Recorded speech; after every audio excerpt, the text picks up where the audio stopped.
The Cloudmonster 3 Hyper turns all those long marathon training runs into runs that you feel like you're actually recovering from. That's what this one is designed for. It's a super trainer, so it covers a wide variety of your training runs, but certainly tailored towards more long runs. So this is very much a marathon training weapon, and I can't wait to tell you all about it.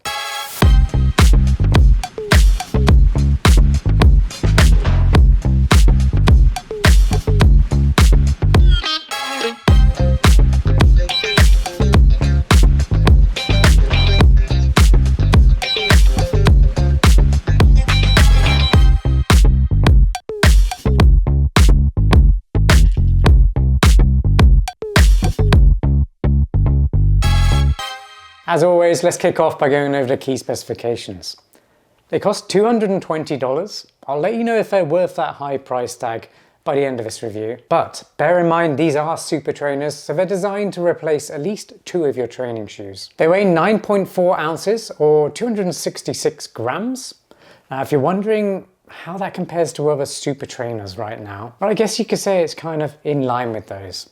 It's average. They have a 6mm drop, that's 39.5mm under the heel and 33.5mm under the toe. So pretty high stack height, and you feel it on the run. The upper is using a really nice and breathable engineered mesh which uses 44% recycled materials. The midsole has full length Helion HF super foam and CloudTec pods. There's no plate in here, but it doesn't need it. It's one of those super trainers that gets all the propulsion from the foam and the geometry. And one of the benefits of not having a plate here is that there does have more flex in the midsole than you might expect with a plated shoe.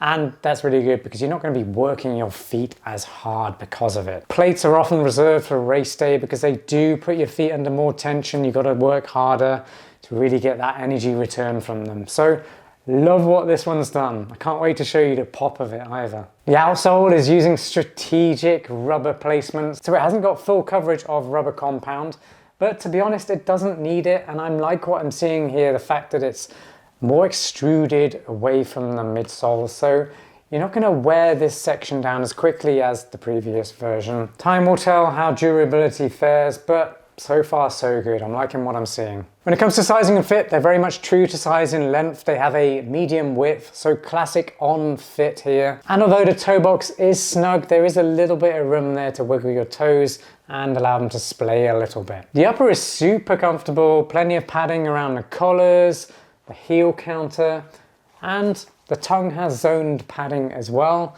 It's a pretty good length. I would like to see it maybe made a little bit longer, but there is padding in the areas where the laces go over it, so you don't feel any lace bite there. Heel lockdown has been really good as well. I haven't had to use that final outlet to do any racer's loop heel lock method lacing system on here. I just get a really nice fit out the box. And finally, it's very breathable. So if you are going on those long runs, which is what this one is designed for, your feet do tend to heat up. So it's really nice to have that ventilation there. If you're enjoying this review so far, please give the video a like. Really appreciate it when you guys do that. It makes me feel special. I know I always say it, but who wouldn't like a like? Give me a like. And also make sure you subscribe to the channel, hit that notification bell. That'll let you know as soon as new reviews drop. If you're new to the channel, I always keep things genuine, honest, and as insightful as possible to help you decide whether or not the shoes I'm currently reviewing are going to be best for you and your needs. But if at any point I've missed something and you've got a question, just let me know in the comments down below. I reply to everyone. But also, if you have run in these shoes, they're not going to be released till mid-March, by the way. But for anyone watching this video in the future, if you've run in them, I want to get your experience. I want to know how you've been using them as well. It's really going to help me learn how you like to use the Cloudmonster Hyper, but also anybody who lands on this video looking to buy them, it's going to help them decide whether or not they're going to be best for them or not. So comment. I'm going to kick off my performance review by talking about the Helion HF Super Foam and the midsole geometry, what it means for you on the run. Well, it's fantastic. This one feels really soft. It's not like the Cloudsurfer Max. It kind of feels actually a little bit firm underfoot to start with, which is weird because that is kind of supposed to be a max cushioned daily trainer, but doesn't really feel like it first out of the box. This one straight away feels cushioned. I'm not going to say plush, but it feels very protective and cushioned underfoot. So heavier runners are going to absolutely love how much protection they're getting from this shoe. It also feels very snappy as well. The geometry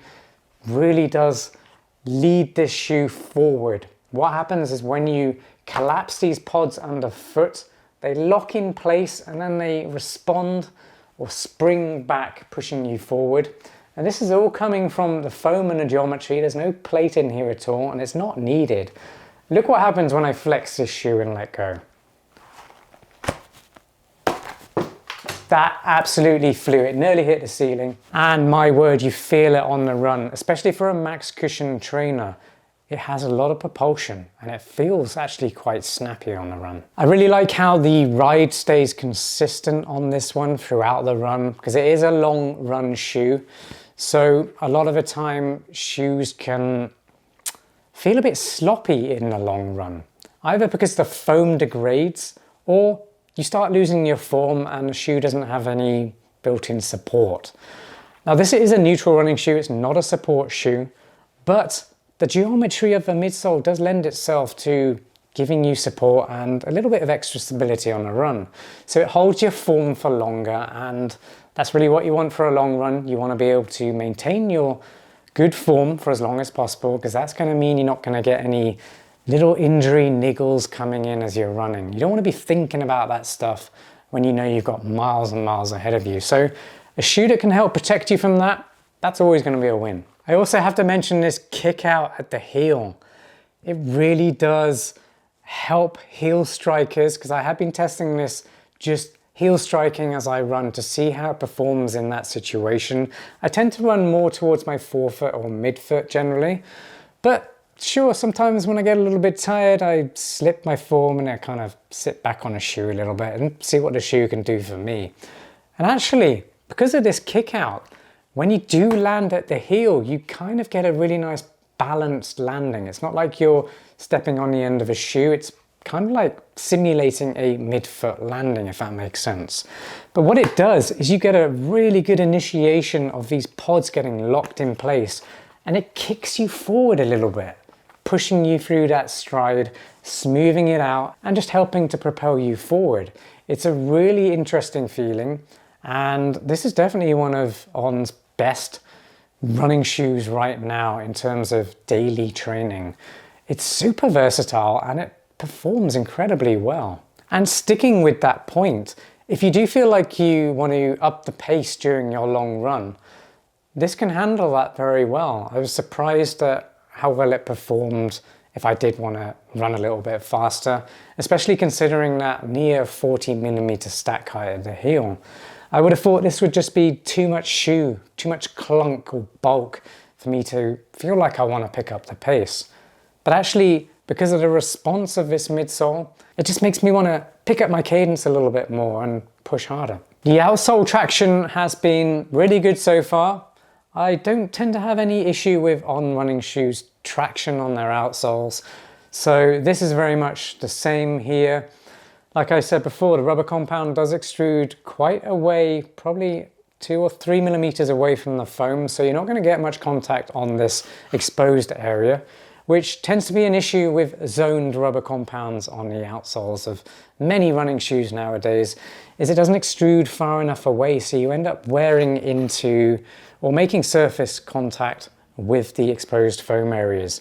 And that's a problem because durability is absolutely crappy in those sections, but also there's no traction. It's not rubber compound, so you're not going to get any solid grip on any kind of surface for that matter, especially in the wet. So On has planned this really well. So I'm going to end my performance review with saying one thing about these, and that's that they have this unusually unique ability to make you feel like you haven't done a run or haven't done a hard training block or a long run. So that's pretty unusual, and I like that because long runs can knock you out for a few days. If you're familiar with training for a marathon or long distance trail race or anything like that, and you're not used to the distance, long runs drain you. They sap you of your energy, they work your muscles more than you're used to, and you've got to recover. So if a shoe has the ability to make you feel like you haven't put in all that work, That's great because it means you can get out and run sooner and put more miles in.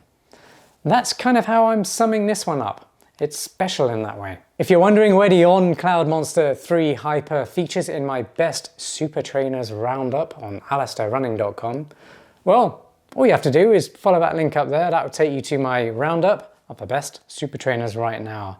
And if you are shopping around, it will really help you decide which one is going to be the best one for you right now. So I highly recommend checking that one out now. Well, it's time for my final verdict. Are they worth $220? I'll admit, that's a lot of money, right? For a pair of trainers, it's a lot of money. But you have to consider these are super trainers. They replace 2 to 3 of your training shoes because they handle so many different types of runs. With that respect, they do offer good value for money. Now, they're not going to be as durable or last as long as 3 pairs of shoes. So that's something else that you need to consider as well. But I think the maths works in this situation. They are very durable shoes. They're very comfortable, excellent at a range of paces. You can pick up the pace in these if you want as well. And heck, you could even race your marathon in these if you're not looking to go as fast as you can and you don't like the feel of carbon-plated race day super shoes. You just want a nice, cushy, comfortable ride all the way to the finish line, 26.2 miles. Then this is going to be absolutely fine. In fact, you could use this shoe for all your training and also your marathon day as well. So with that respect, they offer very good value for money. And when you compare it to other super trainers right now, well, most of them are the same price. Sure, you've got the Saucony Endorphin Azura, which is a little bit unusual in the fact that it's a lot cheaper. It's about $150, I think, and does an awesome job as well. But it's not designed quite so much for long distance runs. That's what makes this one so unique. If you've got any questions at all, maybe I've missed something, drop it in the comments. I reply to everyone. I really hope this review helped you decide whether or not the on Cloudmonster 3 Hyper is going to be the one for you this season. If you enjoyed the video, again, please like it. And more importantly, subscribe to the channel, hit that notification bell, and I'll see you on the next review. Peace.